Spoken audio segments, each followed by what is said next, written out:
ಎಲ್ಲರಿಗೂ ಇವತ್ತಿನ ನಮಸ್ಕಾರಗಳು. ನನ್ನ ಹೆಸರು ಮೋಹನ್ ಎಂ. ಕಳೆದ 9 ವರ್ಷಗಳಿಂದ ಮನೋವಿಜ್ಞಾನ ವಿಭಾಗದಲ್ಲಿ ಕೆಲಸವನ್ನು ನಿರ್ವಹಿಸ್ತಾ ಇದ್ದೀನಿ. ಪ್ರಸ್ತುತ ಬೆಂಗಳೂರು ವಿಶ್ವವಿದ್ಯಾಲಯ ಜ್ಞಾನಭಾರತಿ ಕ್ಯಾಂಪಸ್ ಅಲ್ಲಿರೋ ಮನೋವಿಜ್ಞಾನ ವಿಭಾಗದಲ್ಲಿ ಕೆಲಸವನ್ನ ನಿರ್ವಹಿಸ್ತಾ ಇದ್ದೀನಿ. ಇವತ್ತಿನ ವಸ್ತು ವಿಷಯ ಗುಣಾತ್ಮಕ ಮತ್ತು ಪರಿಮಾಣಾತ್ಮಕ ಸಂಶೋಧನೆಗಳು.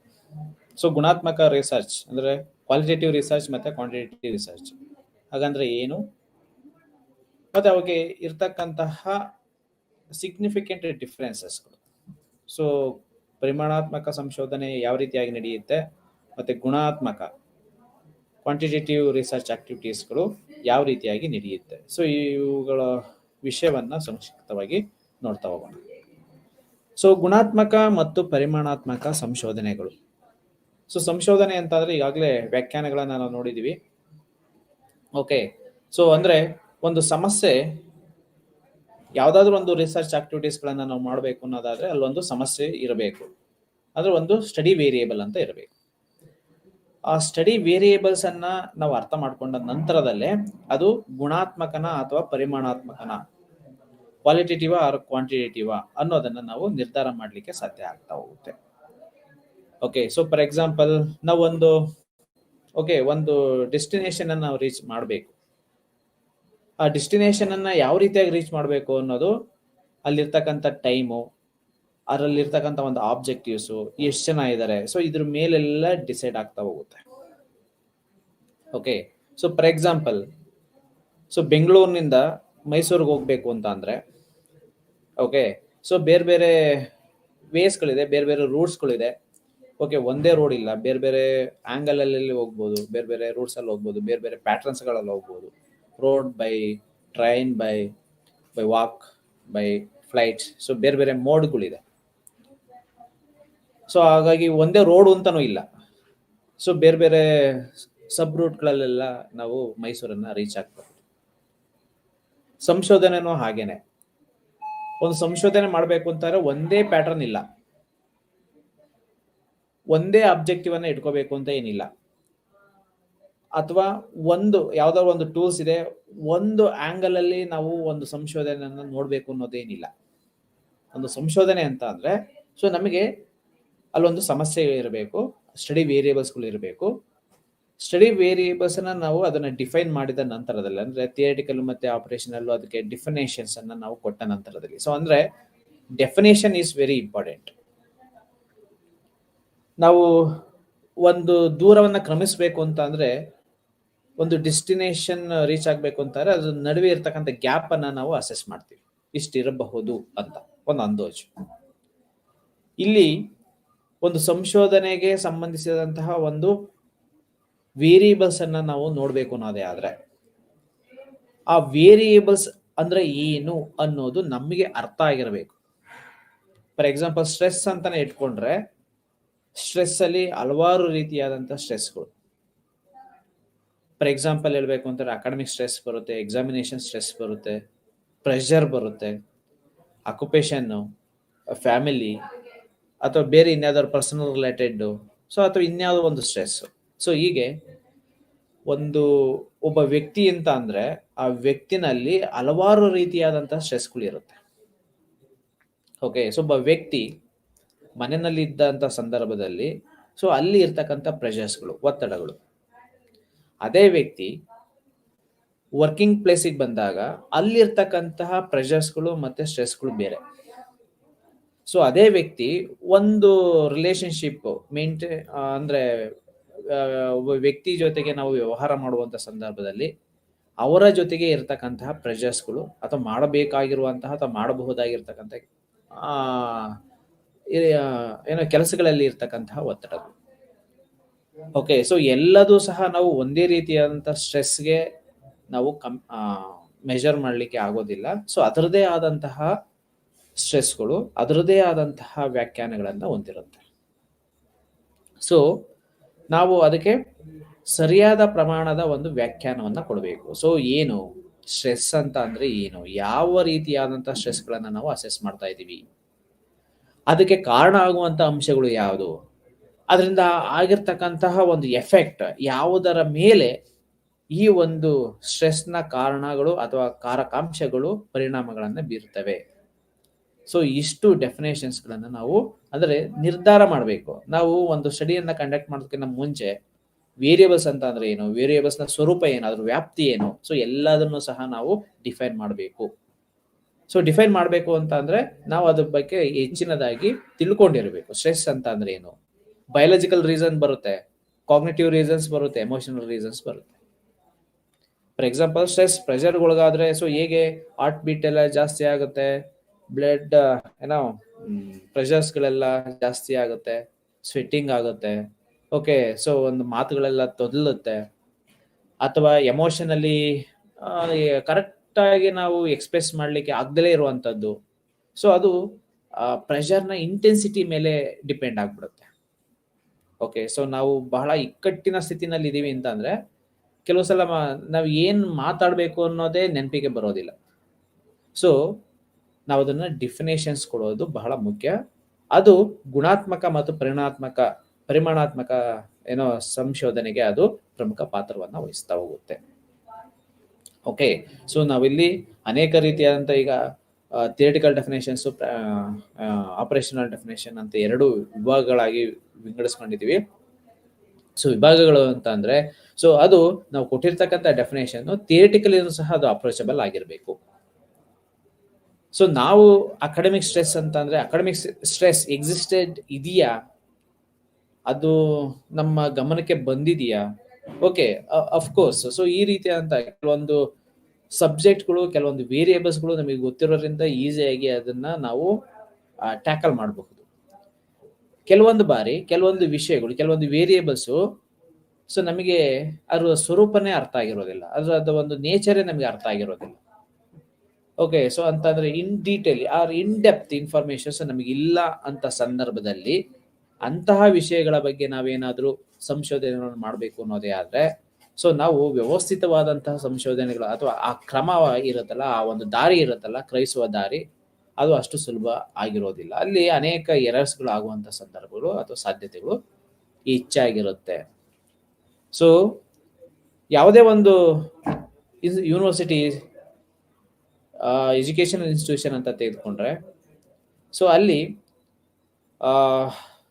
ಒಂದು ಸಂಶೋಧನೆಗೆ ಸಂಬಂಧಿಸಿದಂತಹ ಆಕ್ಟಿವಿಟೀಸ್ಗಳನ್ನ ನಾವು ಶುರು ಮಾಡಬೇಕು ಅನ್ನೋದೇ ಆದ್ರೆ ಸೊ ಅಲ್ಲಿ ರಿಸರ್ಚ್ ಪ್ರಪೋಸಲ್ ಅನ್ನೋದನ್ನ ನಾವು ಪ್ರಿಪೇರ್ ಮಾಡಬೇಕಾಗುತ್ತೆ.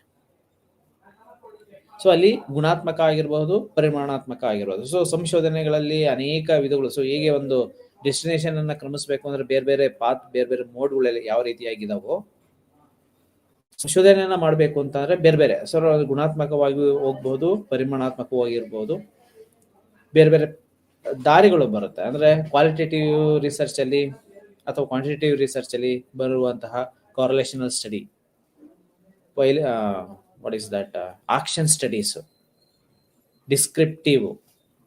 ಸೊ ಈ ರೀತಿಯಾದಂತಹ ಅನೇಕ ರೀತಿಯಾದಂತಹ ಗುಣಾತ್ಮಕ, ಪರಿಮಾಣಾತ್ಮಕ ಸಂಶೋಧನೆಗಳು ಇರೋದನ್ನ ನಾವು ನೋಡ್ತೀವಿ. ಸೊ ಅದ್ರ ಉದ್ದೇಶ ಅಷ್ಟೇ, ನಾವು ಏನನ್ನ ಇನ್ವೆನ್ಷನ್ ಮಾಡಬೇಕು ಅದು ಕ್ರಮಬದ್ಧವಾಗಿ ಇದೆಯಾ ಅಥವಾ ಇಲ್ವಾ, ನಾವು ಹಾಕೊಂಡಿರ್ತಕ್ಕಂಥ ಆಬ್ಜೆಕ್ಟಿವ್ಸು, ನಾವು ಹಾಕೊಂಡಿರ್ತಕ್ಕಂಥ ಹೈಪೋಥಿಸಿಸ್, ಅಥವಾ ನಾವು ಏನೋ ಒಂದು ಪ್ರೊಸೀಜರ್ಸ್ ಅನ್ನ ನಾವೇನು ಫ್ರೇಮ್ ಮಾಡ್ತೀವಿ, ಆ ಫ್ರೇಮು ವ್ಯವಸ್ಥಿತವಾಗಿ ಇದೆಯಾ ಅಥವಾ ಇಲ್ವಾ.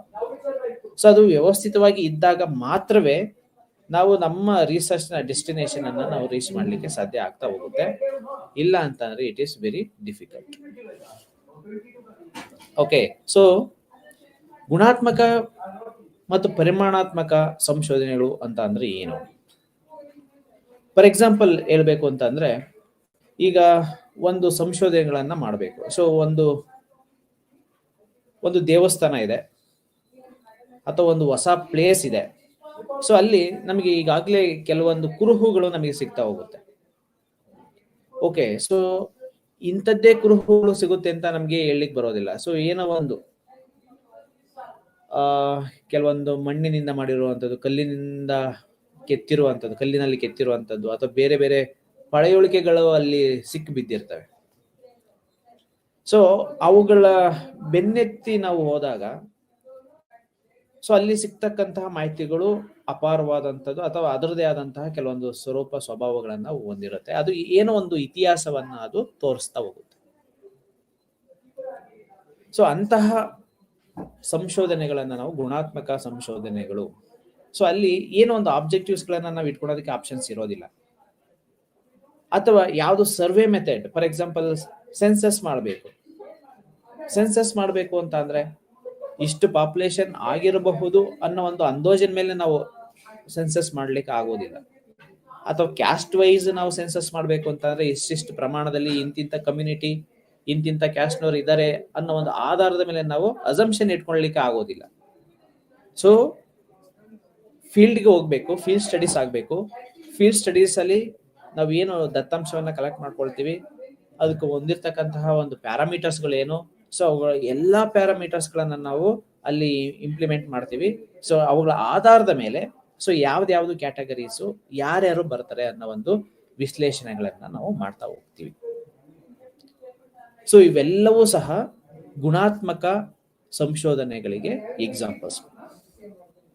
ಸೊ ಅಲ್ಲಿ ಕ್ವಾಲಿಟಿ ಅಂತಕ್ಕಂಥದ್ದು ಕ್ವಾಲಿಟೇಟಿವ್, ಆ ಕ್ವಾಲಿಟೇಟಿವ್ ಅಂತಕ್ಕಂಥದಕ್ಕೆ ಇಂತಿಷ್ಟೇ ಕ್ವಾಲಿಟಿ ಇರಬೇಕು ಅನ್ನೋದನ್ನ ನಾವು ಪೂರ್ವ ನಿರ್ಧರಿತವಾಗಿ ಅದನ್ನ ಕ್ರಮಬದ್ಧವಾಗಿ ಅಧ್ಯಯನ ಮಾಡುವಂತಹ ಸಾಧ್ಯತೆಗಳು ತುಂಬಾ ಕಡಿಮೆ ಆಗಿರುತ್ತೆ.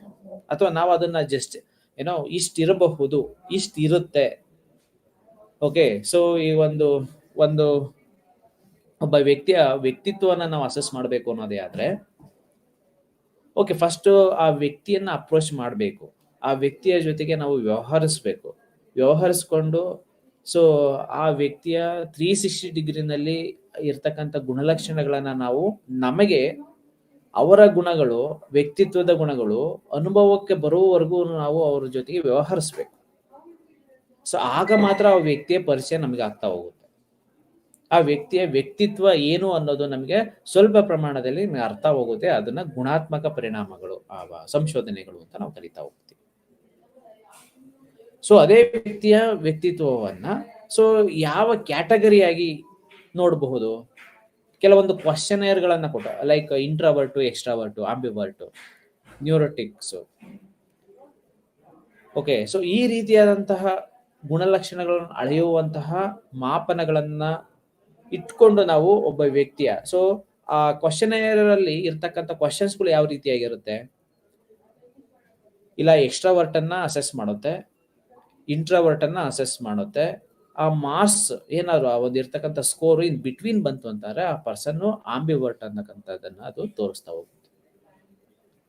ಸೊ ಇಷ್ಟೇ ನಾವು ರಿಸಲ್ಟ್ ಏನ್ ಎಕ್ಸ್ಪೆಕ್ಟ್ ಮಾಡ್ಬೋದು ಅಂತಂದ್ರೆ ಈ 3 ಕ್ಯಾಟಗರಿಯನ್ನ ಮಾತ್ರ ನಾವು ಎಕ್ಸ್ಪೆಕ್ಟ್ ಮಾಡ್ಬೋದು. ಯಾಕೆಂತಂದ್ರೆ ಆ ಕ್ವಶನರ್ ಅಸೆಸ್ ಮಾಡುವಂಥದ್ದು ಆ 3 ಡೈಮೆನ್ಷನ್ ಅನ್ನ ಮಾತ್ರ.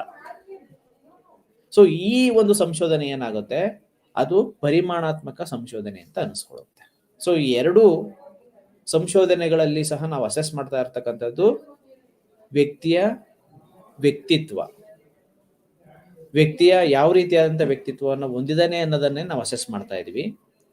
ಆದ್ರೆ ಗುಣಾತ್ಮಕ ಮತ್ತು ಪರಿಮಾಣಾತ್ಮಕ ನಡುವೆ ಇರ್ತಕ್ಕಂಥ ಸಿಗ್ನಿಫಿಕೆಂಟ್ ಡಿಫ್ರೆನ್ಸ್ ನಾನು ತೋರಿಸ್ಬೇಕು ಅನ್ನೋದೇ ಆದ್ರೆ ಸೊ ಇಲ್ಲಿ ನಾವು ಯಾವ ರೀತಿಯಾದಂತಹ ಕ್ವಶನೇರ್ ಅನ್ನ ಯೂಸ್ ಮಾಡ್ತಾ ಇದ್ವಿ ಅಂಥದ್ದೇ ರಿಪ್ಲೈ ಅನ್ನ ನಾವು ಪಡೀಲಿಕ್ಕೆ ಸಾಧ್ಯ ಆಗ್ತಾ ಹೋಗುತ್ತೆ.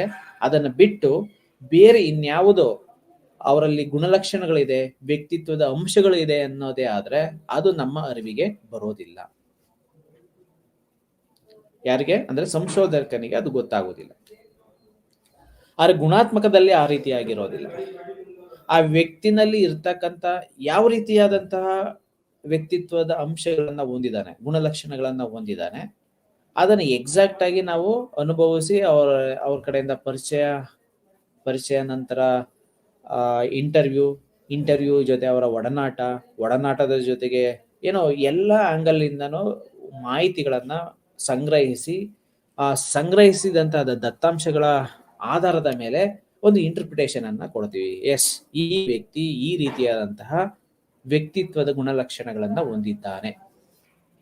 ಅದು ಇಂಟ್ರೋವರ್ಟ್ ಆದ್ರೂ ಆಗಿರಬಹುದು, ಎಕ್ಸ್ಟ್ರಾವರ್ಟ್ ಆಗಿರಬಹುದು, ಅಥವಾ ಇನ್ನೇ ಅದು ಓಪನ್ನೆಸ್, ಅಗ್ರೇಬಲ್ನೆಸ್, ಬೇರೆ ಬೇರೆ ಪರ್ಸನಾಲಿಟಿ ವ್ಯಕ್ತಿತ್ವದ ಆಯಾಮಗಳಿದಾವಲ್ಲ ಬೇರೆ ಬೇರೆ, ಅದು ಯಾವುದಾದ್ರೂ ಸಹ ಅದು ಹೊಂದಿರಬಹುದು. ಅದನ್ನ ಈ ರೀತಿಯಾದಂತಹ ಒಂದು ಸಂಶೋಧನೆಗಳನ್ನ ಗುಣಾತ್ಮಕ ಸಂಶೋಧನೆಗಳು ಅಂತ ಕರೀತಾರೆ. ಸೊ ಇಲ್ಲಿ ಎಕ್ಸಾಕ್ಟ್ ಆಬ್ಜೆಕ್ಟಿವ್ಸ್ ಗಳನ್ನ, ಸೊ ಏನು ವ್ಯಕ್ತಿತ್ವದ ಅಂದ್ರೆ ಒಂದು ಏನೇ ಒಂದು ಆಕ್ಟಿವಿಟೀಸ್ಗೆ ಒಂದು ಆಬ್ಜೆಕ್ಟಿವ್ ಗಳನ್ನ ನಾವು ಸೆಟ್ ಮಾಡ್ಕೊಳ್ತೀವಿ. ಒಬ್ಬ ವ್ಯಕ್ತಿಯ ವ್ಯಕ್ತಿತ್ವವನ್ನ ಅಸೆಸ್ ಮಾಡೋದು ಅಂತ. ಅದು ಗುಣಾತ್ಮಕದಲ್ಲಿ ಈ ರೀತಿಯಾಗಿ ಇಟ್ಕೊಂಡ್ರೆ, ಪರಿಮಾಣಾತ್ಮಕದಲ್ಲಿ ಒಬ್ಬ ವ್ಯಕ್ತಿಯ ಇಂಟ್ರೋವರ್ಟ್ ಆರ್ ಎಕ್ಸ್ಟ್ರೋವರ್ಟ್ ಅಥವಾ ಅಂಬಿವರ್ಟ್ ವ್ಯಕ್ತಿತ್ವದ ಗುಣಲಕ್ಷಣಗಳನ್ನ ಅಸೆಸ್ ಮಾಡೋದು ಅಂತ ಹೇಳ್ತೀವಿ. ಏನಕ್ಕೆ ಅಂತ ಅಂದ್ರೆ ಇಲ್ಲಿರ್ತಕ್ಕಂಥ ವ್ಯತ್ಯಾಸ ಇಷ್ಟೇ.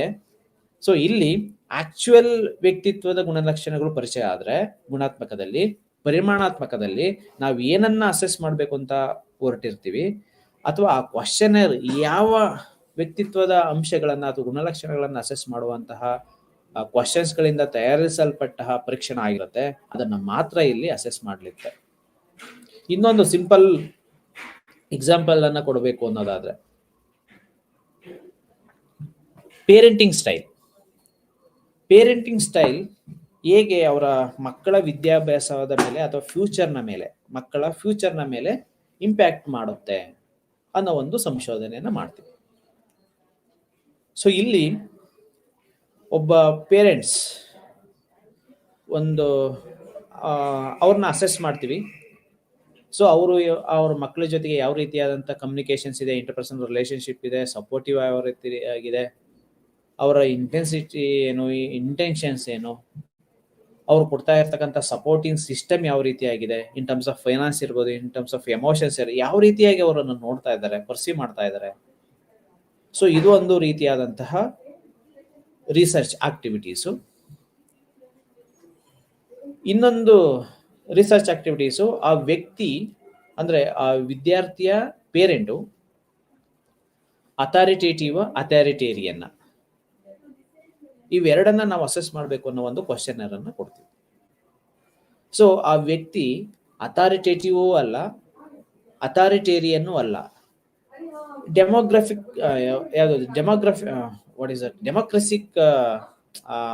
ಗುಣಲಕ್ಷಣಗಳನ್ನ ಹೊಂದಿರ್ತಾನೆ. ಆ ವ್ಯಕ್ತಿಗೆ ಈ ಕ್ವಶನರ್ ಅನ್ನ ಕೊಟ್ರೆ ಈ ಎರಡೂ ಕ್ಯಾಟಗರಿಗೆ ಆತ ಬರೋದಿಲ್ಲ.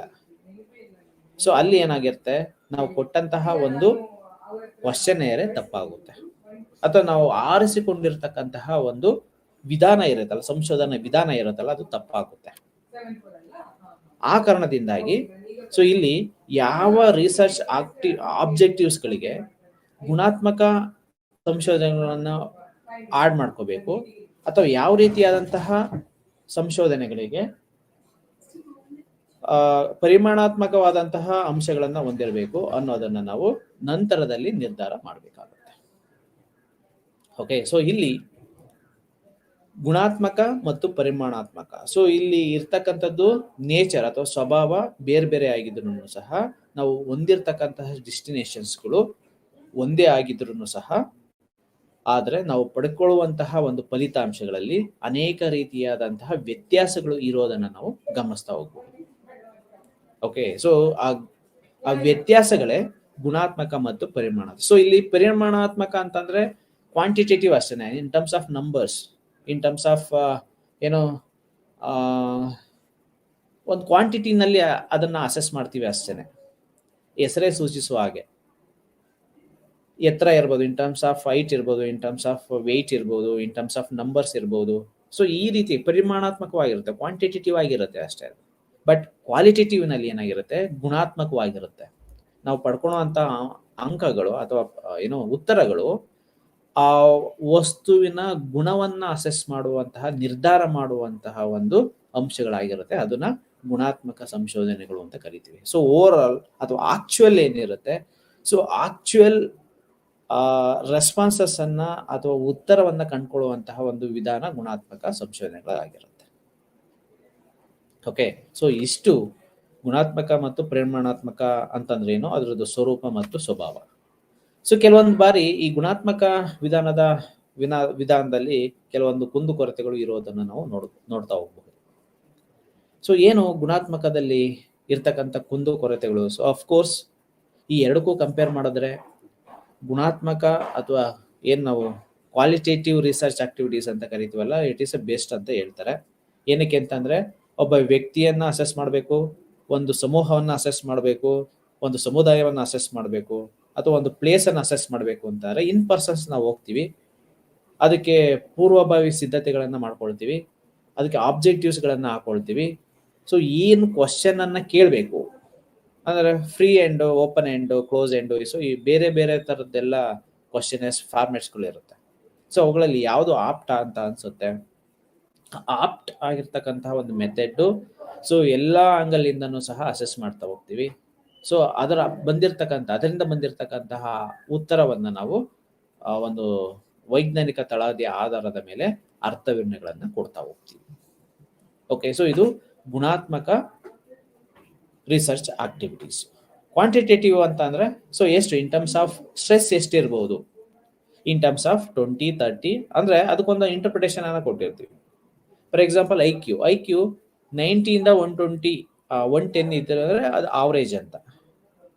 ಸೊ ಎಬವ್ 120 ಅಥವಾ 110 ಇತ್ತು ಅಂತಾರೆ above average, in between 100 to 120 ವರೆಗೂ. ಸೊ ಬಿಲೋ 90 to 80 ಇತ್ತು ಅಂತಂದ್ರೆ below average, 80 in between 70 to 80 ಇತ್ತು ಅಂತಂದ್ರೆ so that is border line, ಆ ರೀತಿಯಾಗಿ. ಸೊ ಇನ್ ಟರ್ಮ್ಸ್ ಆಫ್ ಕ್ವಾಂಟಿಟಿಯ ಆಧಾರದ ಮೇಲೆ ಒಂದು ವ್ಯಾಖ್ಯಾನ ಅನ್ನೋದಕ್ಕಿಂತ ಇಂಟರ್ಪ್ರಿಟೇಷನ್ ಅನ್ನ ಮಾಡ್ತಾ ಹೋಗ್ತೀವಿ. ಆ ಇಂಟರ್ಪ್ರಿಟೇಷನ್ ಏನಾಗುತ್ತೆ, ಆ ಸಂಖ್ಯೆಗಳ ಜೊತೆಗೆ ಕನೆಕ್ಷನ್ಸ್ ಅಥವಾ ಸಂಬಂಧಗಳ ಹೊಂದಿರುತ್ತೆ, ಜೋಡಣೆ ಆಗಿರುತ್ತೆ. ಆ ಜೋಡಣೆ ಆಗಿರ್ತಕ್ಕಂಥ ಆಧಾರದ ಮೇಲೆ ನಾವು ವ್ಯಕ್ತಿಯ ಸ್ವರೂಪ, ಸ್ವಭಾವ ಅಥವಾ ವ್ಯಕ್ತಿತ್ವದ ಅಂಶಗಳನ್ನು ನಾವು ಅರ್ಥವನ್ನ ಕೊಡ್ತಾ ಹೋಗ್ತೀವಿ. ಸೊ ಇದು ಗುಣಾತ್ಮಕ ಸಂಶೋಧನೆ. ಸೊ ಇಲ್ಲಿ ಕೆಲವೊಂದು ಬಾರಿ ಗುಣಾತ್ಮಕ ಸಂಶೋಧನೆಗಳನ್ನು ಹೊಂದಿದ್ರೂ ಸಹ ತಪ್ಪುಗಳು ಅಥವಾ ಕೆಲವೊಂದು ಕುಂದುಕೊರತೆಗಳು ಆಗಬಹುದು, ನಾವು ಮಾಡಿರ್ತಕ್ಕಂಥ ಸಂಶೋಧನೆಗಳ ದಾರಿ ತಪ್ಪಿಸಬಹುದು ಅನ್ನೋದನ್ನು ಸಹ ಕೆಲವೊಂದು ಅಂಶಗಳಲ್ಲಿ ಗಮನಿಸಿದ್ದಾರೆ. ಸೊ ಅವುಗಳಲ್ಲಿ ಪ್ರಮುಖವಾಗಿ ಬರ್ತಕ್ಕಂಥದ್ದು ಸಮಾಜದ ಆಧಾರಿತ ವಿಷಯಗಳ ಮೇಲೆ ಕೇಂದ್ರೀಕರಿಸುವುದರಿಂದ ಈ ಸಂಶೋಧನೆ ಹಾದಿಯನ್ನು ತಪ್ಪಿಸುವ ಸಾಧ್ಯತೆಗಳು ಹೆಚ್ಚಾಗಿದ್ದಾವೆ ಅಂತ ಹೇಳ್ತಾರೆ. ಸೊ ಕೆಲವೊಂದು ಸಬ್ಜೆಕ್ಟ್ಗಳು ಯಾವ ರೀತಿ ಆಗಿರುತ್ತೆ ಅಂತ ಅಂದ್ರೆ ಸಮಾಜ ಅಥವಾ ಸೋಷಿಯಲ್ ಓರಿಯೆಂಟೆಡ್ ವಿಷಯಗಳ ಮೇಲೆ ಕೇಂದ್ರೀಕರಿಸೋದ್ರಿಂದ ಸೊ ಓವರ್ ಆಲ್ ಡೈರೆಕ್ಷನ್ ಯಾವ ರೀತಿ ಆಗಿರುತ್ತೆ, ಓವರ್ ಆಲ್ ಒಪಿನಿಯನ್ ಯಾವ ರೀತಿ ಆಗಿರುತ್ತೆ, ಓವರ್ ಆಲ್ ಆಟಿಟ್ಯೂಡ್ ಯಾವ ರೀತಿ ಆಗಿರುತ್ತೆ, ಅದರ ಆಧಾರದ ಮೇಲೆ ಸಂಶೋಧನೆಗಳು ಆಬ್ಜೆಕ್ಟಿವ್ಸ್ ಗಳನ್ನ ನಾವು ಡಿಸೈಡ್ ಮಾಡ್ಕೊಳ್ಳೋದ್ರಿಂದ, ಫಾರ್ ಎಕ್ಸಾಂಪಲ್ ಒಂದು ನೇಷನ್, ನಮ್ಮ ಭಾರತ ದೇಶದ ಬಗ್ಗೆ ಇರ್ತಕ್ಕಂಥ ಆಟಿಟ್ಯೂಡ್ ಅನ್ನ ಮೆಜರ್ ಮಾಡ್ಬೇಕು. ಒಂದು ಕಮ್ಯುನಿಟಿದು, ಅದು ಯಾವ್ದಾರು ಒಂದು ಪ್ರದೇಶದ್ದು, ಒಂದು ಜನಾಂಗದ್ದು, ಅಥವಾ ಒಂದು ಒಂದು ಒಂದು ಯೂನಿವರ್ಸಿಟಿದು. ಸೊ ಯಾವ ರೀತಿಯಾದಂಥ ಆಟಿಟ್ಯೂಡ್ ಇದೆ, ಅವರು ಅದರಿಂದ ಏನು ಬೆನಿಫಿಟ್ ತೆಗೆದುಕೊಂಡಿರ್ತಾರೆ, ಅದರಿಂದ ಏನು ಪ್ರಯೋಜನ ಆಗಿರುತ್ತೆ, ಸೊ ಅದನ್ನ ಹೇಗೆ ಅವರು ಪರ್ಸೀವ್ ಮಾಡ್ತಾರೆ, ಈ ಎಲ್ಲ ಕಾರಣಗಳು ಅದಕ್ಕೆ ಕನೆಕ್ಷನ್ ಅನ್ನ ಹೊಂದಿರುತ್ತೆ. ಸೊ ಏನು ಸಿಗ್ನಿಫಿಕೆಂಟ್ ಡಿಫ್ರೆನ್ಸು ಯಾವುದು ಒಂದು ಕಮ್ಯುನಿಟಿಗೆ ಇನ್ನೊಂದು ಕಮ್ಯುನಿಟಿಗೆ ದೇಶದ ಬಗ್ಗೆ ಯಾವ ರೀತಿಯಾದಂಥ ಒಲವು ಇದೆ ಅಥವಾ ಅಭಿಪ್ರಾಯಗಳಿದೆ ಅಥವಾ ಆಟಿಟ್ಯೂಡ್ಗಳು ಯಾವ ರೀತಿಯಾಗಿದೆ, ಪಾಸಿಟಿವ್ ಇದೆಯಾ, ನೆಗೆಟಿವ್ ಇದೆಯಾ, ಅಥವಾ ನ್ಯೂಟ್ರಲ್ ಇದೆಯಾ. ನ್ಯೂಟ್ರಲ್ ಇತ್ತು ಅಂತಂದ್ರೆ ಅವರು ಅದ್ರ ಮೇಲೆ ಹೊಂದಿರ್ತಕ್ಕಂಥ ಒಪಿನಿಯನ್ಸ್ಗಳು ಏನು, ಪಾಸಿಟಿವ್ ಆಗಿದೆ ಅಂತ ಅಂದ್ರೆ ಸೊ ಅವರಲ್ಲಿ ಇರ್ತಕ್ಕಂಥ ಒಪಿನಿಯನ್ಸ್ಗಳು ಏನು, ನೆಗೆಟಿವ್ ಆಗಿದೆ ಅಂತಂದ್ರೆ ಅವ್ರು ಪಡ್ಕೊಂಡಿರ್ತಕ್ಕಂತಹ ಒಂದು ನೆಗೆಟಿವ್ ಅಂಶಗಳು ಏನು. ಸೊ ಇದೆಲ್ಲದನ್ನು ಸಹ ನಾವು ಗುಣಾತ್ಮಕ ರೀತಿಯಾಗಿ ನಾವು ಅದನ್ನ ಅಧ್ಯಯನ ಮಾಡಬೇಕಾಗುತ್ತೆ. ಸಂಶೋಧಕನ ಒಂದು ಮಾನಸಿಕ ಸ್ಥಿತಿಯ ಆಧಾರದ ಮೇಲೆ ಸಿಕ್ಕಿದ ಎಲ್ಲಾ ವೃತ್ತಾಂತದ ಉದಾರಿತ ಸಿದ್ಧಾಂತಕ್ಕೆ ಬರುವುದು ಸಾಧ್ಯ ಇಲ್ಲ. ಸೊ ಇಲ್ಲಿ ಕೆಲವೊಂದು ಬಾರಿ ಈಗ ಕೆಲವೊಂದು ಜಡ್ಜ್ಮೆಂಟ್ ಅನ್ನ ನಾವು ನೋಡ್ಬೋದು. 2 ಬೆಂಚು, 3 ಬೆಂಚು, 4 ಬೆಂಚು, 5 ಬೆಂಚ್ ಕೋರ್ಟಲ್ಲಿ ಡಿಸಿಷನ್ ಆಯ್ತು ಅಂತ ಕೆಲವೊಂದು ನಾವು ನೋಡಿದೀವಿ, ಕೇಳಿದೀವಿ. ಏನಕ್ಕೆ 2 ಬೆಂಚು 3 ಬೆಂಚ್ ಎಲ್ಲ ಮಾಡ್ತಾರೆ?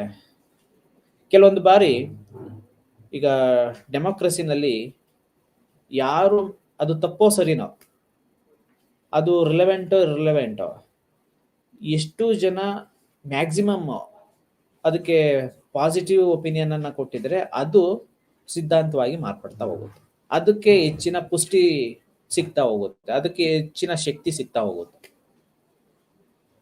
ಓಕೆ, ಸೊ ಇಲ್ಲಿ ಒಬ್ಬ ಸಂಶೋಧಕ ಒಬ್ಬನೇ ಇರೋದ್ರಿಂದ ಅವನು ಕೊಟ್ಟಿರ್ತಕ್ಕಂಥ ಒಂದು ಜಸ್ಟಿಫಿಕೇಶನ್ ಮೇಲೆ, ಅವನು ಕೊಟ್ಟಿರ್ತಕ್ಕಂತಹ ಅಥವಾ ಅವನ ಒಂದು ಆಲೋಚನಾ ಶಕ್ತಿ ಏನಿರುತ್ತೆ, ಆತನ ಸಂಶೋಧಕನ ಒಂದು ಯಾವ ರೀತಿಯಾದಂತಹ ಒಂದು ಸಂಶೋಧನಾ ವಿಧಾನಗಳನ್ನ ಕಂಡುಕೊಂಡಿರ್ತಾನೆ, ಅದನ್ನ ಎಷ್ಟರ ಮಟ್ಟಿಗೆ ನಾವು ನಂಬಬಹುದು, ಆತನ ಮಾನಸಿಕ ಸ್ಥಿತಿ ಏನು, ಆತನ ಉದ್ದೇಶ ಏನು.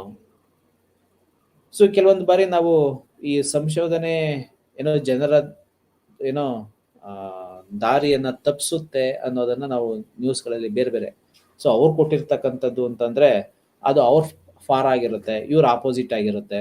ಸೊ ಇವ್ರು ಒಂದು ಸಂಶೋಧನೆ ಮಾಡಿದ್ದಾರೆ ಅಂತಾರೆ, ಈಗ ಓಕೆ ಅದು ಇವ್ರ ಫಾರ್ ಆಗಿರುತ್ತೆ ಅಥವಾ ಅವರ ಆಪೋಸಿಟ್ ಆಗಿರುತ್ತೆ. ಸೊ ಈ ರೀತಿಯಾದಂಥ ನಾವು ನಮ್ದೇ ಆದಂತಹ ಒಂದು ಪ್ರಿಜುಡೀಸ್ಗಳನ್ನ ಹೊಂದ್ಕೊಂಡ್ಬಿಟ್ಟಿರ್ತೀವಿ, ಅಥವಾ ನಮ್ಗೆ ಯಾರು ಸಪೋರ್ಟ್ ಮಾಡಿರ್ತಾರೆ ಅಥವಾ ಯಾರು ಸಪೋರ್ಟ್ ಮಾಡ್ತಾ ಇರ್ತಾರೆ, ಸೊ ಅವ್ರ ಕಡೆಗೆ ರಿಪೋರ್ಟ್ ಅನ್ನ ಬರೆಯುವಂಥದ್ದು, ಅವ್ರ ಫಾರ್ ಆಗಿ ರಿಪೋರ್ಟ್ ಅನ್ನ ಮಾಡುವಂಥದ್ದು. ಸೊ ಈ ರೀತಿಯಾಗಿ ಒಂದು ಫೇವರಿಸಮ್ ಇರೋದ್ರಿಂದ ಅಂತಹ ಸಂದರ್ಭದಲ್ಲಿ ಒಬ್ಬ ಸಂಶೋಧಕನು ಮಾಡಿರ್ತಕ್ಕಂತಹ ಅಥವಾ ಒಬ್ಬ ವ್ಯಕ್ತಿ ತನ್ನದೇ ಆದಂತ ಮಾನಸಿಕ ಸ್ಥಿತಿ ಹೊಂದಿರತಕ್ಕಂತಹ ಸಂದರ್ಭದಲ್ಲಿ ಆತನ ಆ ಮಾನಸಿಕ ಸ್ಥಿತಿಯ ಆಧಾರದ ಮೇಲೆ ಕಂಡುಕೊಂಡಿರ್ತಕ್ಕಂಥ ಉತ್ತರಗಳನ್ನ ಹೇಗೆ ಅದನ್ನ ಜನರಲೈಸೇಷನ್ ಮಾಡುವಂಥದ್ದು, ಅಥವಾ ಅಂತಹ ಜನರಲೈಸೇಷನ್ ನಾವು ಒಪ್ಕೊಳ್ಳುವಂಥದ್ದಾದ್ರೂ ಹೇಗೆ, ಅಥವಾ ಅದೊಂದು ಒಬ್ಬ ಸಂಶೋಧಕ ಕೊಟ್ಟಿರ್ತಕ್ಕಂತಹ ಒಂದು ಉತ್ತರವನ್ನ ಅಥವಾ ಒಂದು ಪ್ರತಿಕ್ರಿಯೆಗಳನ್ನ ನಂಬುವುದಾದ್ರೂ ಹೇಗೆ, ಅಕ್ಯುರೆಸಿ ಇನ್ ಟರ್ಮ್ಸ್ ಆಫ್ ಅಕ್ಯುರೆಸಿನಲ್ಲಿ ಎಷ್ಟು ಪರ್ಸೆಂಟೇಜ್ ನಾನು ನಂಬಬಹುದು, ಎಷ್ಟು ಪರ್ಸೆಂಟೇಜ್ ಅದಕ್ಕೆ ಒಂದು ಶಕ್ತಿಯನ್ನು ನಾವು ತುಂಬಬಹುದು. ಸೊ ಇವೆಲ್ಲವೂ ಸಹ ಕ್ವಶನ್ ಆಗ್ತಾ ಹೋಗ್ತಾರೆ. ಓಕೆ, ಸೊ ಅದಕ್ಕೆ ಕಾರಣಗಳು ಬೇರೆ ಬೇರೆ ಇರುತ್ತೆ. ಆ ಕಾರಣಗಳನ್ನ ನಾವು ವಿಶ್ಲೇಷಣೆ ಮಾಡ್ತು ಅಂತಾರೆ, ಅದು ಮತ್ತೊಂದು ಸಂಶೋಧನೆಗೆ ದಾರಿಯನ್ನ ಮಾಡ್ಕೊಡ್ತಾ ಹೋಗುತ್ತೆ. ಸಂಶೋಧನೆ ಆಗಿರೋ ತಪ್ಪುಗಳನ್ನು ಅದರ ಪ್ರಕ್ರಿಯೆಯಲ್ಲಿ ಕಂಡುಹಿಡಿಯಲು ಆಗೋದಿಲ್ಲ. ಓಕೆ, ನಾವೇನಾದ್ರು ರಾಂಗ್ ಡಿಸಿಷನ್ ತೆಗೆದುಕೊಂಡಿದೀವಿ in terms of selection of variables, in terms of putting objectives, ಅಥವಾ ಇನ್ಯಾವುದೋ ಕ್ವಶನ್ ಇರಲಿ. ಸೊ ಒಂದು 90% ನಾವು ಸಂಶೋಧನಾ ಕಾರ್ಯಕ್ರಮಗಳನ್ನ ಮುಗಿಸ್ಬಿಟ್ಟಿರ್ತೀವಿ. ಸೊ ಅವಾಗ ನಮಗೆ ರಿಯಲೈಸ್ ಆಗುತ್ತೆ, ಸೊ ನಾವು ಇದನ್ನ ಮಾಡಬಾರ್ದಾಗಿತ್ತು, ಈ ಕ್ರಮಗಳನ್ನ ಅನುಸರಿಸಬಾರ್ದಾಗಿತ್ತು, ಬೇರೆ ಕ್ರಮಗಳ ಮುಖಾಂತರ ಹೋಗಿದ್ರೆ ನಾವು ಇನ್ನೂ ಎಫೆಕ್ಟಿವ್ ಆಗಿ ರಿಸಲ್ಟ್ ಅನ್ನ ಪಡ್ಕೋಬಹುದಾಗಿತ್ತು ಅಂತ. ಓಕೆ, ಸೊ ಅಥವಾ ಏನೋ ಒಂದು ಅಲ್ಲಿ ಆಗಿರ್ತಕ್ಕಂಥ ಒಂದು ದಾರಿ, ಕ್ರಮಿಸಿರ್ತಕ್ಕಂಥ ದಾರಿನಲ್ಲಿ ನಮಗೆ ಕೆಲವೊಂದು ಲೋಪಗಳು ಸಿಗ್ತಾ ಹೋಗುತ್ತೆ. ಓಕೆ, ಸೊ ಅಂತಹ ಲೋಪಗಳು ನಮಗೆ ಅರಿವಿಗೆ ಬಂದ ನಂತರದಲ್ಲಿ ಅದನ್ನು ಎಷ್ಟು ಮಟ್ಟಿಗೆ ನಾವು ಜನರಲೈಸೇಷನ್ ಅನ್ನ ಮಾಡಬಹುದು, ಎಷ್ಟು ಮಟ್ಟಿಗೆ ಅದನ್ನ ಜನರಲೈಸೇಷನ್ ಮಾಡಿ ಈ ರೀತಿಯಾದಂಥ ಒಪಿನಿಯನ್ ಮ್ಯಾಕ್ಸಿಮಮ್ ಪೀಪಲ್ಗಳಲ್ಲಿ ಇರುತ್ತೆ ಅಂತ ಒಪಿನಿಯನ್ ಅಥವಾ ಜಸ್ಟಿಫೈ ಮಾಡ್ಕೊಳೋದ್ರಲ್ಲಿ ಎಷ್ಟು ಸರಿ ಇದೆ ಅನ್ನೋದು ಒಂದು ಕ್ವಶನ್ ಆಗುತ್ತೆ. ಓಕೆ, ಸೊ ಅಫ್ಕೋರ್ಸ್ ಬೇರೆ ಬೇರೆ ಆಂಗಲಲ್ಲಿ ನಾವು ಆಲೋಚನೆಯನ್ನ ಮಾಡಿ ನೋಡಿದಾಗ, ಓಕೆ, ನಮ್ಮದೇ ಆದಂತಹ ಪ್ರಕ್ರಿಯೆಗಳಲ್ಲಿ ನಮಗೆ ಗೊತ್ತಿರುವಂತಹ ತಪ್ಪುಗಳು, ಅನೇಕ ತಪ್ಪುಗಳನ್ನು ನಾವು ಗಮನಿಸ್ಕೊಳ್ತಾ ಹೋಗ್ತೀವಿ. ಯಾವಾಗ ಅಂತಹ ತಪ್ಪುಗಳನ್ನು ಸರಿ ಮಾಡ್ಕೊಳಕ್ಕೆ ಆಗದಲೇ ಇರುವಂಥ ಸಂದರ್ಭದಲ್ಲಿ ನಾವು ಅವುಗಳನ್ನ ಆತ್ಮಾವಲೋಕನಗಳನ್ನು ಮಾಡ್ಕೊಳ್ಳುವಂಥದ್ದು ಹೆಚ್ಚು. ಅಂಥದ್ದೇ ಕೆಲಸಗಳು ಸಂಶೋಧನೆಗಳೆಲ್ಲಾದರೆ ಅಂತಹ ಸಂಶೋಧನೆಯಿಂದ ಬಂದಿರತಕ್ಕಂಥ ಉತ್ತರಗಳನ್ನು ನಂಬೋದು ಎಷ್ಟು ಸಮಂಜಸ ಅನ್ನೋದು ಒಂದು ಬಿಗ್ ಕ್ವಶನ್ ಆಗುತ್ತೆ. ಯಾವುದಾದರೂ ವೃತ್ತಾಂತದಿಂದ ಕಂಡು ಬಂದಿರುವಂತಹ ವ್ಯತ್ಯಾಸವನ್ನು ವಿಶ್ಲೇಷಿಸುವುದು ಮತ್ತು ಅದರಿಂದ ಆಗುವ ತೊಂದರೆಗಳನ್ನು ಪ್ರಮಾಣಿಸುವುದು ಅಸಾಧ್ಯ. ಓಕೆ, ನಾವು ಒಂದು ಸಂಶೋಧನೆ ಮಾಡ್ತೀವಿ, ಯಾವುದೋ ಒಂದು ಎವಿಡೆಂಟ್ ಅನ್ನ ಇಟ್ಕೊಂಡು ಮಾಡ್ತೀವಿ.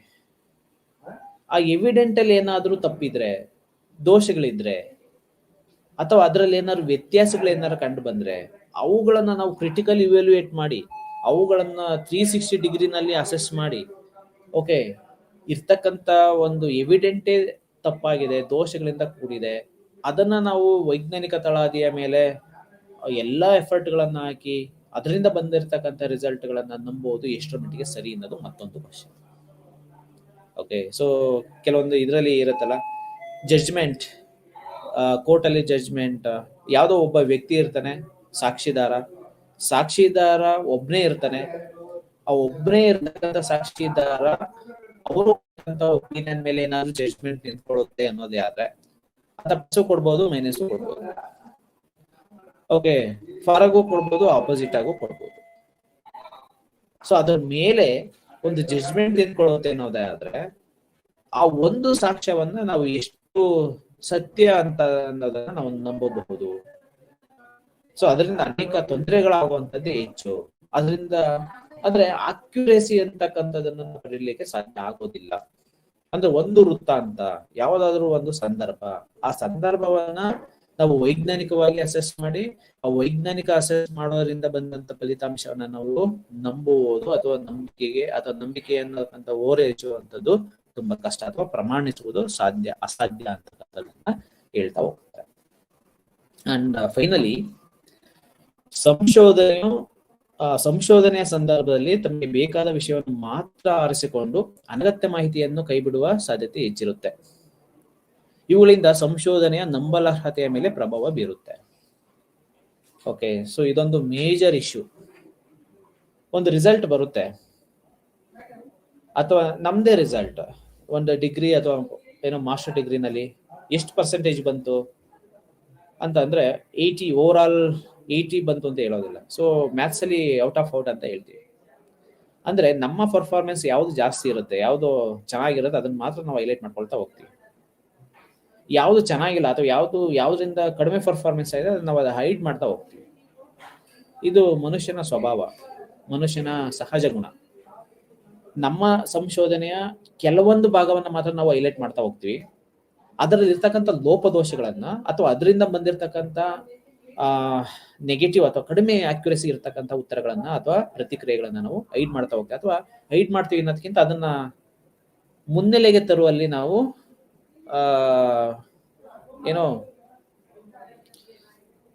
ಮುನ್ನೆಲೆಗೆ ನಾವು ಬೇಕು ಅಂತಾನೆ ಉದ್ದೇಶಪೂರ್ವಕವಾಗಿ ಅದನ್ನ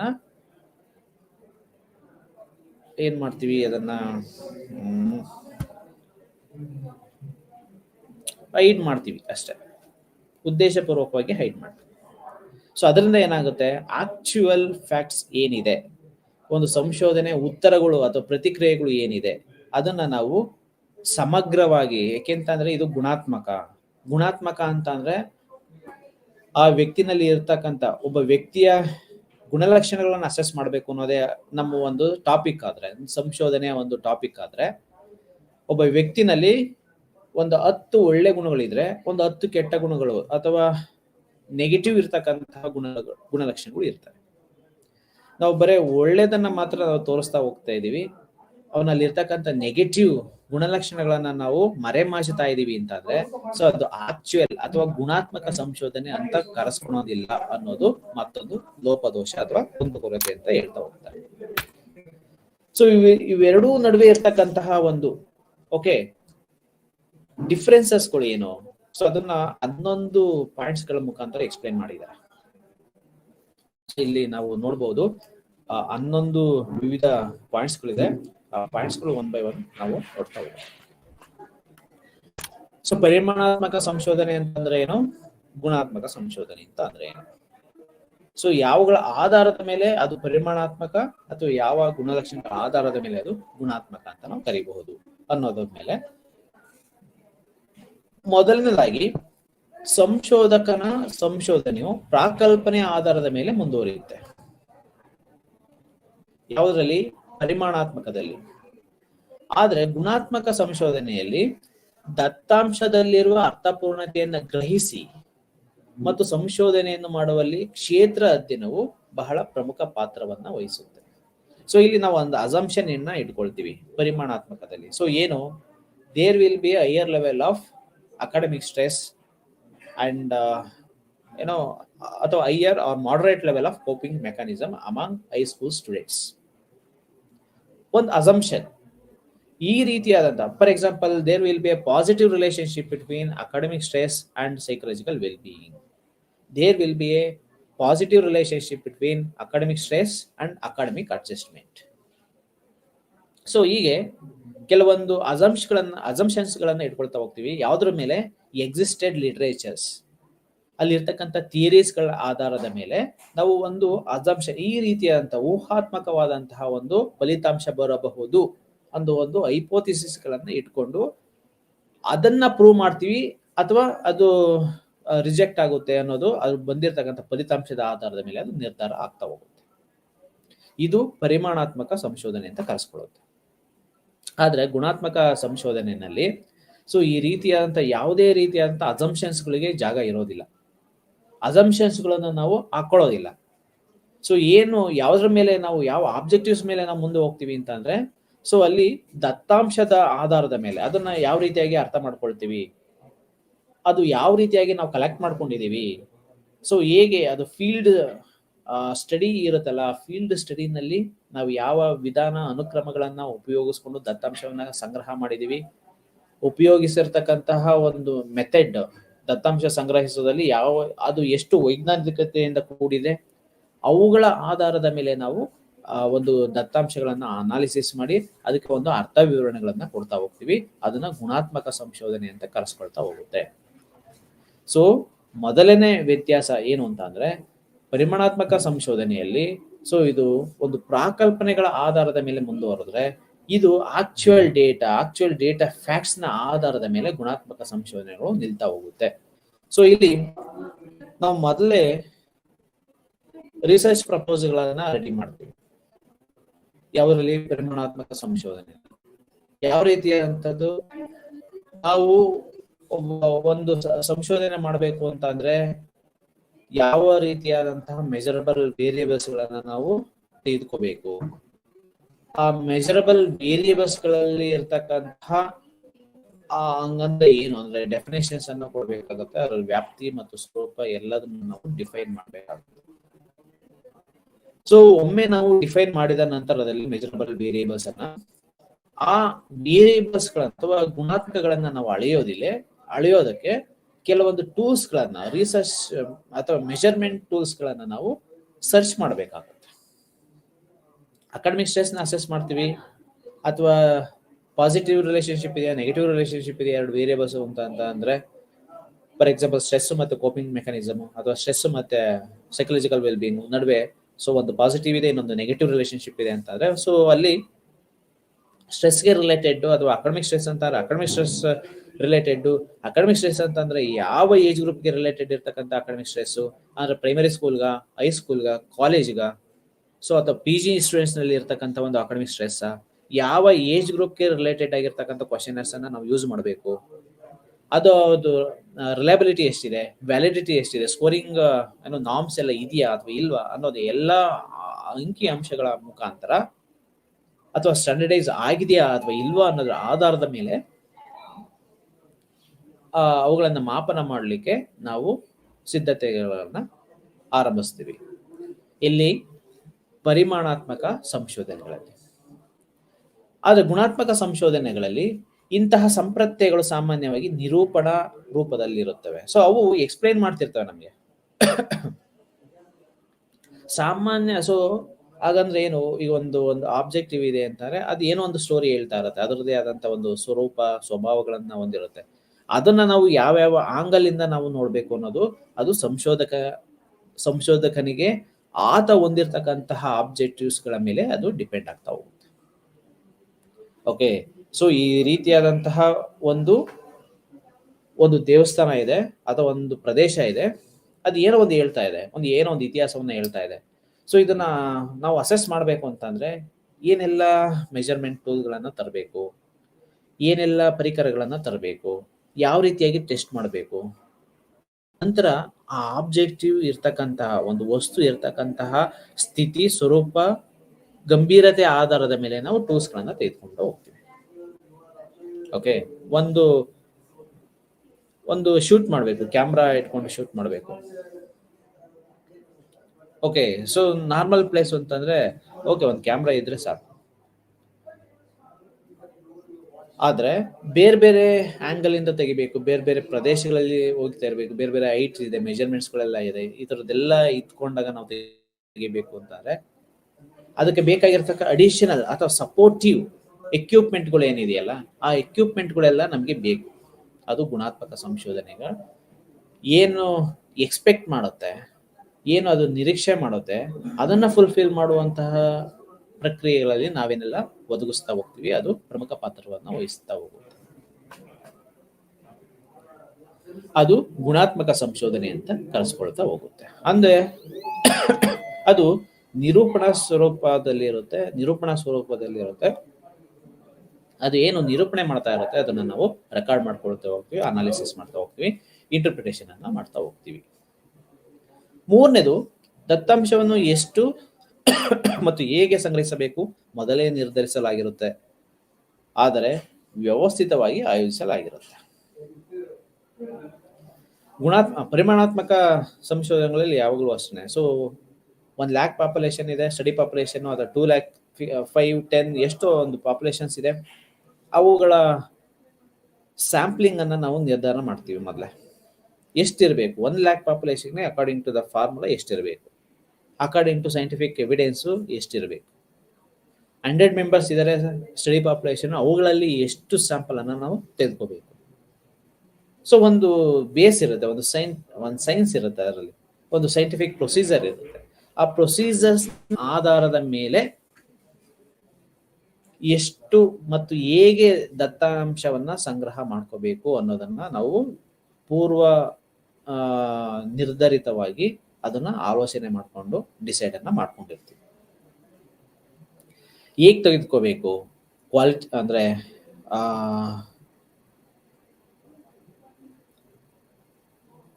ಇನ್ ಟರ್ಮ್ಸ್ ಆಫ್ ಆಬ್ಜೆಕ್ಟಿವ್ಸ್ ಅಲ್ಲಿ ತೆಗೆದುಕೋಬೇಕಾ, ಯಾವ ಕ್ವಶನರ್ ಅನ್ನ ತೆಗೆದುಕೋಬೇಕು. ಸೊ ಒಂದು ಗುಣಲಕ್ಷಣಗಳನ್ನು ಅಸೆಸ್ ಮಾಡೋಲಿಕ್ಕೆ ಹಲವಾರು ರೀತಿಯಾದಂತಹ ಟೂಲ್ಸ್ಗಳು ಇರುತ್ತೆ. ಅದರಲ್ಲಿ ಸ್ಟ್ಯಾಂಡರ್ಡೈಸ್ ಯಾವುದು, ಜಾಸ್ತಿ ಯೂಸ್ ಮಾಡ್ತಾ ಇರೋಂಥ ಕ್ಲಿನಿಕಲ್ ಆಸ್ಪೆಕ್ಟ್ಸ್ ಏನು, ಸೈಕಲಾಜಿಕಲ್ ಆಸ್ಪೆಕ್ಟ್ ಇಂದ ಅದು ಎಷ್ಟು ಎವಿಡೆಂಟ್ ಆಗಿರುತ್ತೆ, ಎಷ್ಟು ನಂಬಲರ್ಹತೆ ಆಗಿರ್ತಕ್ಕಂಥ ಕ್ವಶನರ್ ಇದೆ. ಸೊ ಹೀಗೆ ಬೇರೆ ಬೇರೆ ಪ್ಯಾಟರ್ನ್ಸ್ ಅಲ್ಲಿ ಇರೋದ್ರಿಂದ ಎಷ್ಟು ಒಂದು ದತ್ತಾಂಶವನ್ನ ಎಷ್ಟು ಜನರಿಂದ ನಾವು ಕಲೆಕ್ಟ್ ಮಾಡ್ಕೋಬೇಕು, ಹೇಗೆ ಕಲೆಕ್ಟ್ ಮಾಡ್ಕೋಬೇಕು ಅನ್ನೋದು ಮೊದಲೇ ನಿರ್ಧಾರ ಮಾಡ್ತೇವೆ. ಸೊ ಇಲ್ಲಿನ ಮಾಪನಗಳನ್ನು ಅಂದ್ರೆ ಗುಣಾತ್ಮಕ ಸಂಶೋಧನೆಗೆ ಬೇಕಾಗಿರ್ತಕ್ಕಂಥ ಮಾಪನಗಳನ್ನ ನಾವು ತೆಗಿಬೇಕು ಅಂತಂದ್ರೆ ಸಮಯಕ್ಕೆ ತಕ್ಕಂತೆ ರೂಪಿಸಲಾಗಿರುತ್ತದೆ ಮತ್ತು ಆಯಾ ಸನ್ನಿವೇಶಕ್ಕೆ ತಕ್ಕಂತೆ ನಿರ್ದಿಷ್ಟವಾಗಿರುತ್ತೆ. ಸೊ ಚೇಂಜ್ ಆಗ್ತಾ ಇರುತ್ತೆ. ಓಕೆ, ಸೊ ಏಕೆಂತಂದ್ರೆ ಅದರಲ್ಲಿರ್ತಕ್ಕಂಥ ಒಂದು ಆಬ್ಜೆಕ್ಟಿವ್ಸ್ ಅಥವಾ ಒಂದು ಗುಣಗಳು ಚೇಂಜಸ್ ಆಗ್ತಾ ಇದಾವೆ ಅಂತಂದ್ರೆ ಅವುಗಳ ಅಳೆಯುವಂತಹ ಮಾಪಕಗಳು ಸಹ ಬದಲಾವಣೆಯ ಸ್ವರೂಪಗಳನ್ನ ಹೊಂದಿರುತ್ತೆ. ಆಯಾ ಸಂದರ್ಭಕ್ಕೆ ಆಯಾ ಗುಣಲಕ್ಷಣಗಳಿಗೆ ತಕ್ಕಂತೆಯೇ ನಾವು ಮೆಜರ್ಮೆಂಟ್ ಎಕ್ವಿಪ್ಮೆಂಟ್ಸ್ ಗಳನ್ನ ನಾವು ಜೋಡಿಸ್ಕೊಳ್ಳೋದ್ರಿಂದ ಸೊ ಅದು ಸನ್ನಿವೇಶಕ್ಕೆ ತಕ್ಕಂತೆ ಸಮಯಕ್ಕೆ ತಕ್ಕಂತೆ ಚೇಂಜಸ್ ಅಥವಾ ಬದಲಾವಣೆ ಸ್ವರೂಪಕ್ಕೆ ನಾವು ತಕ್ಕಂತೆ ನಾವು ಜೋಡಿಸ್ಬೇಕಾಗಿರುತ್ತೆ. ಸೊ ಇಲ್ಲಿ ಪರಿಮಾಣಾತ್ಮಕ ಸಂಶೋಧನೆಗಳಲ್ಲಿ ದತ್ತಾಂಶವು ಯಾವಾಗಲೂ ಸಹ ಅಂಕಿ ಅಂಶಗಳಿಂದ ಕೂಡಿರುತ್ತೆ. ಓಕೆ, ರೆಸ್ಪಾನ್ಸ್ ಏನೋ ಕೊಟ್ಟಿರ್ತಾರೆ. ಈಗ 5 point rating scale, 3 point rating scale, 9 point rating scale, yes or no questions ಅಥವಾ ಆಟಿಟ್ಯೂಡ್, ಪಾಸಿಟಿವ್, ನೆಗೆಟಿವ್ ಮತ್ತೆ ನ್ಯೂಟ್ರಲ್. ಸೊ ಈ ರೀತಿಯಾದಂತ ಆಪ್ಷನ್ಸ್ ಗಳಲ್ಲೇ ಇರುತ್ತೆ. ಸೊ ಅಂತ ಆಪ್ಷನ್ಸ್ ಗಳಿಗೆ ನಾವು ಸಂಖ್ಯೆಗಳನ್ನ ಕೊಟ್ಟಿರ್ತೀವಿ. ಯಾವ ರೀತಿ, ಎಸ್ ಆರ್ ನೋ ಅನ್ನೋದಕ್ಕೆ ಎಸ್ ಅಂತ ಅಂದ್ರೆ 1, 0, ನೋ ಅಂತಕ್ಕಂಥ ಅಂದ್ರೆ 0 ಅನ್ನೋ ರೀತಿಯಾಗಿ, ಅಥವಾ ನೋ ಅಂತಕ್ಕಂಥ ಅಂದ್ರೆ 1, ಎಸ್ ಅಂತಕ್ಕಂಥ ಅಂದ್ರೆ 2, ಈ ರೀತಿಯಾಗಿ number in terms of numbers ಅಲ್ಲಿ ಇರುತ್ತೆ. ಯಾಕಂದ್ರೆ ಇದು ಪರಿಮಾಣಾತ್ಮಕ ಇನ್ ಟರ್ಮ್ಸ್ ಆಫ್ ನಂಬರ್ ಸಂಖ್ಯೆಗಳಲ್ಲಿ ನಾವು ಅದನ್ನ ಅಸೆಸ್ ಅನ್ನ ಮಾಡ್ತೀವಿ. 5 ಪಾಯಿಂಟ್ ರೇಟಿಂಗ್ ಅಥವಾ 9 ಪಾಯಿಂಟ್ ರೇಟಿಂಗ್ ಸ್ಕೇಲ್ ಇರುತ್ತೆ. ಸೊ 1 to 9, 1 to 5, 1 to 3 ಈ ರೀತಿಯಾದಂತ ಅಕಾರ್ಡಿಂಗ್ ಟು ದೇರ್ ರೇಟಿಂಗ್ಸ್ ನಾವು ಕೊಡ್ತಾ ಹೋಗ್ತೀವಿ. ಅಥವಾ 0, 1, 2, 3, 4, 1, 2, 3, 4, 5. ಸೊ ಈ ರೀತಿ ಸೊ ನಾವು ಯಾವ ರೀತಿಯಾಗಿ ಅದನ್ನ ಸ್ಕೋರಿಂಗ್ ಅನ್ನ ಮಾಡಿರ್ತೀವಿ, ಅದಕ್ಕೆ ಅರ್ಥವಿವರಣೆಗಳನ್ನ ಕೊಡ್ತೀವಿ, ಅದರ ಆಧಾರದ ಮೇಲೆ ನಾವು ಸ್ಕೋರಿಂಗ್ ಅನ್ನ ಕೊಡ್ತಾ ಹೋಗ್ತೀವಿ. ಓಕೆ, ಸೊ ಇದು ದತ್ತಾಂಶ ಯಾವಾಗಲೂ ಅಂಕಿ ಅಂಶಗಳಿಂದ ಕೂಡಿರುತ್ತೆ.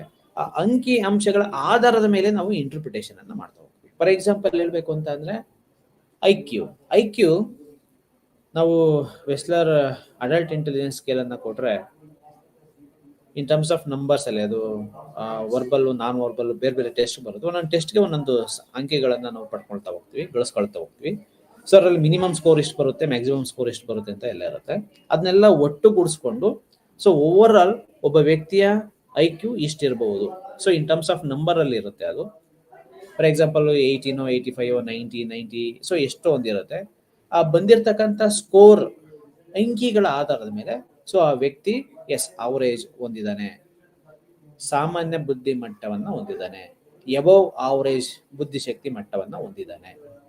ಬಂದಿರತಕ್ಕಂಥ ಸ್ಕೋರ್ ಇರುತ್ತಲ್ಲ, ಆ ಸ್ಕೋರ್ಗೆ ನಾವು ಅರ್ಥವಿವರಣೆಗಳನ್ನ ಅಟ್ಯಾಚ್ ಮಾಡಿರ್ತೀವಿ.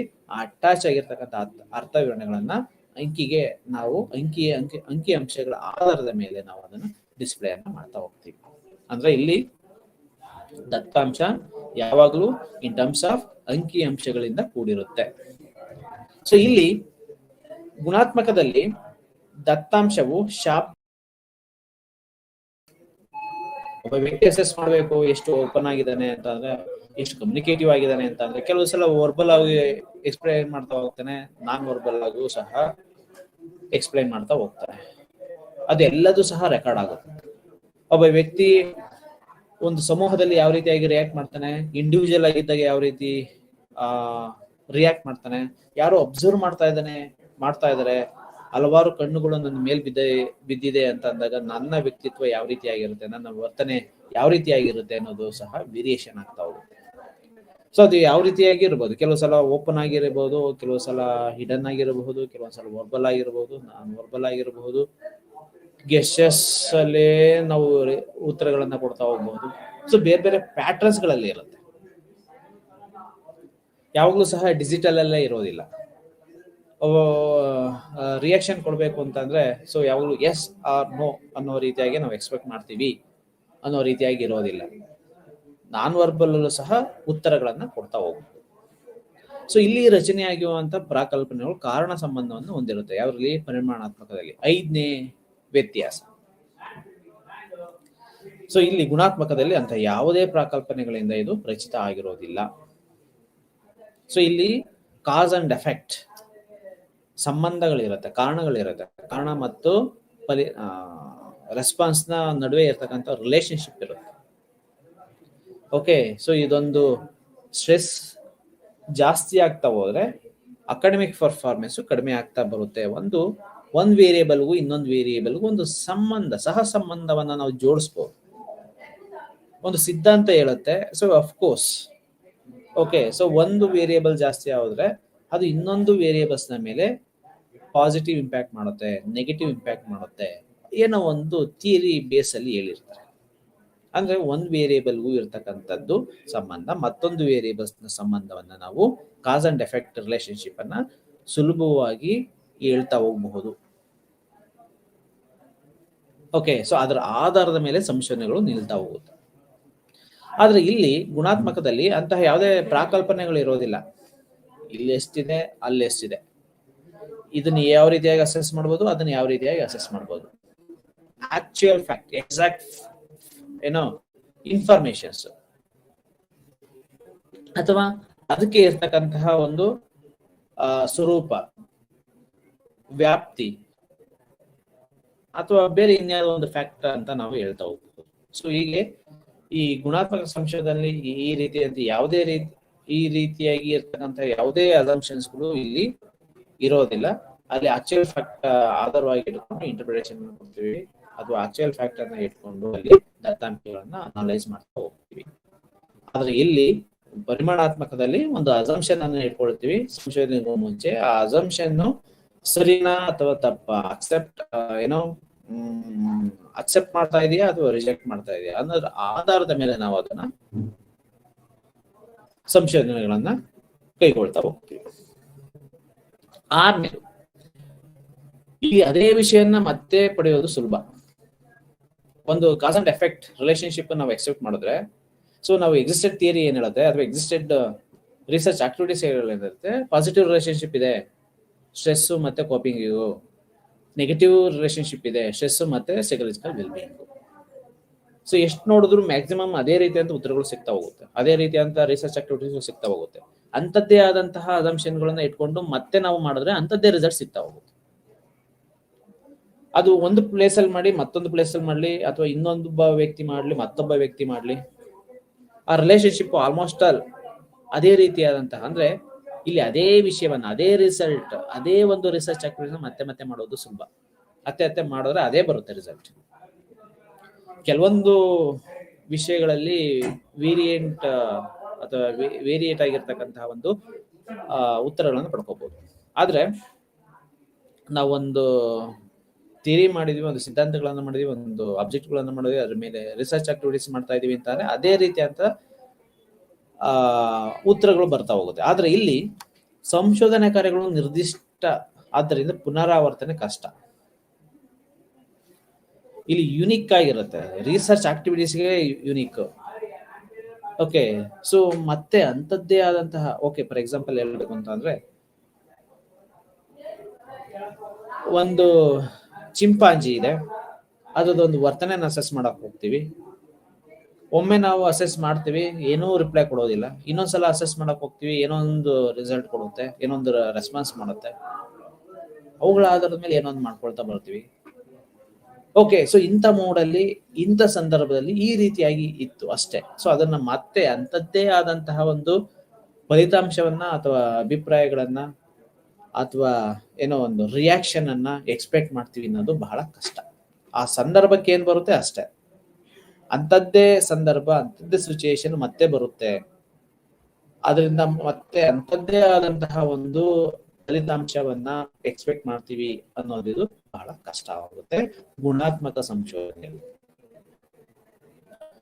ಏಳನೇದು, ಇಲ್ಲಿನ ದತ್ತಾಂಶವನ್ನು ಪಟ್ಟಿಗಳನ್ನಾಗಿ ಮಾಡಿ ಮತ್ತು ರೇಖಾಚಿತ್ರಗಳ ಮುಖಾಂತರ ಪ್ರಾಕಲ್ಪನೆಯನ್ನು ಎಷ್ಟರ ಮಟ್ಟಿಗೆ ಸಂಬಂಧವನ್ನ ಹೊಂದಿದೆ ಎಂಬುದನ್ನ ಚರ್ಚಿಸಲಾಗುತ್ತೆ. So of course it is based on numbers ಅಲ್ಲೇ ಇರುತ್ತೆ. ಅವುಗಳ ಯಾವಾಗಲೂ ಸಹ ದತ್ತಾಂಶ ಅಂಕಿ ಅಂಶಗಳಲ್ಲೇ ಇರೋದ್ರಿಂದ ಒಂದು ಗ್ರಾಫಿಕಲ್ ರೆಪ್ರೆಸೆಂಟೇಷನ್ಸ್ ಮುಖಾಂತರ ನಾವು ಎಕ್ಸ್ಪ್ಲೇನ್ ಮಾಡಬಹುದು ಹೌ ಇಟ್ ಈಸ್ ಅಂತ. ಸೊ ಏರಿಳಿತಗಳು ಎಷ್ಟಾಗಿದೆ, ಎಷ್ಟಿದೆ, ಪಾಸಿಟಿವ್ ಇದೆಯಾ, ನೆಗೆಟಿವ್ ಇದೆಯಾ ಅನ್ನೋದನ್ನ ನಾವು ಗ್ರಾಫಿಕಲ್ ರೆಪ್ರೆಸೆಂಟೇಷನ್ ಮುಖಾಂತರ ಇನ್ ಟರ್ಮ್ಸ್ ಆಫ್ ನಂಬರ್ಸ್ ಇರೋದ್ರಿಂದ ಈಸಿಯಾಗಿ ತೋರಿಸ್ಬೋದು. ಆದ್ರೆ ಇಲ್ಲಿ ಉದ್ಭವವಾಗಿರ್ತಕ್ಕಂತಹ ಅಥವಾ ದೊರೆತ ಎಲ್ಲಾ ವಿಷಯಗಳನ್ನು ಒಂದು ಅರ್ಥಪೂರ್ಣ ಚಿತ್ರಣವಾಗಿ ಸಂಯೋಜಿಸಲಾಗುತ್ತೆ. ಸೊ ಓವರ್ ಆಲ್ ಎಷ್ಟಿದೆ ಅಷ್ಟು, ಎಷ್ಟಿದೆ, ಓಕೆ, ಒಂದು ಪಾಸಿಟಿವ್ ಇದೆಯೋ ನೆಗೆಟಿವ್ ಇದೆಯೋ, ಒಂದು ಸೈಕಲಾಜಿಕಲ್ ವೆಲ್ ಬೀಯಿಂಗ್ ವ್ಯಕ್ತಿದು ಇಷ್ಟಿದೆ, ಒಬ್ಬ ವ್ಯಕ್ತಿ ಈ ರೀತಿಯಾದಂತ ಗುಣಲಕ್ಷಣಗಳನ್ನು ಹೊಂದಿದ್ದಾನೆ, ಅದು ಯಾವುದರಿಂದ ಟ್ರಿಗರ್ ಆಗಿದೆ, ಯಾವುದರಿಂದ ಇನ್ಫ್ಲೂಯೆನ್ಸ್ ಆಗಿದೆ, ಯಾವುದರಿಂದ ಅದು ಎಫೆಕ್ಟ್ ಆಗಿದೆ. So there is no cause and effect ಇಲ್ಲಿ. ಸೊ ಫ್ಯಾಕ್ಟ್ಸ್ ಏನಿದೆ ಈ ರೀತಿಯಾದ ಗುಣಲಕ್ಷಣಗಳನ್ನು ಹೊಂದಿದ್ದಾನೆ. ಓಕೆ, ಸೊ ಅಲ್ಲಿ ಒಂದು ವಿಷಯ ಒಂದು ಅರ್ಥಪೂರ್ಣ ಚಿತ್ರಣವಾಗಿ ಸಂಯೋಜಿಸಲಾಗುತ್ತೆ. ಎಂಟನೇದು, ವೈಜ್ಞಾನಿಕ ನೆಲೆಗಟ್ಟಿನಲ್ಲಿ ತನ್ನ ಕಾರ್ಯವನ್ನು ಮುಂದುವರಿಸುತ್ತದೆ. ಇಲ್ಲಿ ಇದು ಸಹ ವೈಜ್ಞಾನಿಕ ಅಂಶಗಳನ್ನು ಮತ್ತು ಶಿಸ್ತಬದ್ಧವಾಗಿ ಸಂಶೋಧನಾ ಕಾರ್ಯಗಳನ್ನು ನಡೆಸುತ್ತದೆ. ಎರಡರಲ್ಲೂ ಸಹ ವೈಜ್ಞಾನಿಕ ಅಂಶಗಳು ಇರುತ್ತೆ, ಬಟ್ ಇಲ್ಲಿ ಪ್ರೊಸೀಜರ್ ಫ್ಯಾಕ್ಟರ್ಸ್ ಜಾಸ್ತಿ ಇರುತ್ತೆ. ಸೊ ಇಲ್ಲಿ ಆಕ್ಚುಯಲ್ ಫ್ಯಾಕ್ಟರ್ಸ್ ಜಾಸ್ತಿ ಆಗ್ತಾ ಹೋಗುತ್ತೆ. ಒಂಬತ್ತನೇದು, ಪ್ರಯೋಗಶಾಲೆಯಲ್ಲಿ ನಡೆಯುವಂತಹ ಕಾರ್ಯಕ್ರಮಗಳು ಹೆಚ್ಚಾಗಿರುತ್ತದೆ. ಅಂದ್ರೆ ಯಾವುದಾದ್ರೂ ದತ್ತಾಂಶವನ್ನು ತೆಗೆದುಕೊಳ್ಳಬೇಕಾದರೆ ಪ್ರಯೋಗಾತ್ಮಕವಾಗಿ ದತ್ತಾಂಶ ಸಂಗ್ರಹಿಸಲಾಗುತ್ತೆ. ಸೊ ಇಲ್ಲಿ control group, experimental group, so ಈ ರೀತಿಯಾದಂತ ಬೇರೆ ಬೇರೆ ಫ್ಯಾಕ್ಟರ್ಸ್ಗಳು ಇರುತ್ತೆ. ಸೊ ಯಾವುದನ್ನ ಮ್ಯಾನಿಪುಲೇಟ್ ಮಾಡಬೇಕು, ಯಾವುದನ್ನ ಕಂಟ್ರೋಲ್ ಆಗಿಡ್ಬೇಕು, ಒಂದು ಲ್ಯಾಬೊರೇಟರಿ ಸೆಟಪ್ ಅಲ್ಲಿ ನಾವು ಇದನ್ನ ಮಾಡ್ತಾ ಹೋಗ್ತೀವಿ. ಆದ್ರೆ ಇಲ್ಲಿ ದತ್ತಾಂಶವನ್ನು ಪಡೆಯಬೇಕಾದ್ರೆ ಗುಣಾತ್ಮಕ ಸಂಶೋಧನೆಯಲ್ಲಿ ಸರ್ವ ವಿಧಾನದ ಮುಖಾಂತರ ದತ್ತಾಂಶವನ್ನು ಸಂಗ್ರಹಿಸಿಕೊಳ್ಳಲಾಗುತ್ತೆ. ಸೊ ದತ್ತಾಂಶ ಬೇಕು ಅಂತಂದ್ರೆ ದತ್ತಾಂಶ ಬೇಕು ಅಷ್ಟೇ. ಅದರಲ್ಲಿ ಅದಕ್ಕೆ ಒಬ್ಬ ವ್ಯಕ್ತಿ, ಅದು ಒಂದು ಸಂಸ್ಥೆ, ಅಥವಾ ಒಂದು ಪ್ಲೇಸ್, ಒಂದು ಒಂದು ಒಂದು ದೇವಸ್ಥಾನ ಅಥವಾ ಬೇರೆ ಯಾವುದೋ ಒಂದು ಆಬ್ಜೆಕ್ಟ್ಗೆ ಸಂಬಂಧಿಸಿದಂತೆ ಯಾವ್ದಾದ್ರು ಒಂದು ವಿಷಯಗಳನ್ನು ಕಲೆಕ್ಟ್ ಮಾಡ್ಕೋಬೇಕು ಅಂತಂದ್ರೆ ಯಾರಿಂದ ಕಲೆಕ್ಟ್ ಮಾಡ್ಕೊಳ್ತೀವಿ? ಓಕೆ, ನಾವೇನೋ ಒಂದು ಅಂದ್ಕೊಂಡು ಹೋಗಿರ್ತೀವಿ. ಸೊ ಏನು, ಒಂದು ದೇವಸ್ಥಾನ ಅಂತಾನೆ ಇಟ್ಕೊಳ್ಳೋಣ ಎಕ್ಸಾಂಪಲ್ಗೆ.